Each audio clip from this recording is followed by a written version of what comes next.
கண்ணியமிக்க சகோதரர்களே, கேரளாவிலே நடைபெற்ற அந்த சம்பவம் எல்லாம் நம் அனைவருக்கும் தெரியும். சமூக வலைத்தளங்களிலே நாம் பார்த்து கொண்டிருக்கின்றோம், டிவியிலே பார்த்து கொண்டிருக்கின்றோம். எல்லா நேரத்திலே நாம் உதவி செய்வதற்காக முன் வர வேண்டும்.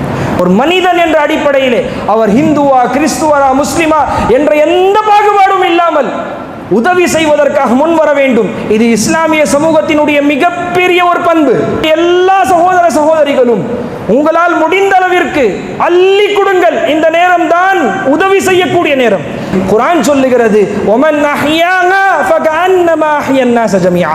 எவர் ஒரு உயிரை வாழ வைத்தாரோ அவர் ஒட்டுமொத்த உயிரை வாழ வைத்தார் சமன்.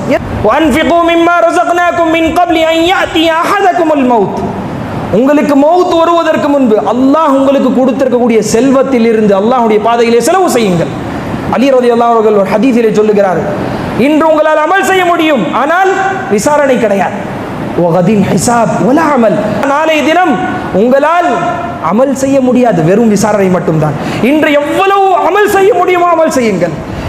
நல்ல வாய்ப்பு, நல்ல சந்தர்ப்பம் அல்லாஹ் நமக்கு கொடுத்திருக்கின்றான். நன்மையை சம்பாதிப்பதற்காக, நன்மையை ஈட்டுவதற்காக, அவர்களுக்கு உதவி செய்வதற்காக. இன்று நாம் அவர்களுக்கு உதவி செய்தோமேயானால் நமக்கென்று ஒரு கஷ்டம் வரும்போது, நமக்கென்று ஒரு சோதனை வரும்போது அல்லாஹ்வுடைய உதவி முகமாக வரும்.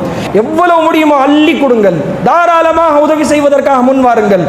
அல்லாஹ் சுப்ஹானஹு வ தஆலா நம்முடைய பொருளாதாரத்திலே பரக்கத் செய்வானாக. அல்லாஹ் சுப்ஹானஹு வ தஆலா நம்முடைய வாழ்க்கையிலே துன்பம் இல்லாமல் நிம்மதியான வாழ்க்கை நம் அனைவருக்கும் தந்தருள் புரிவானாக.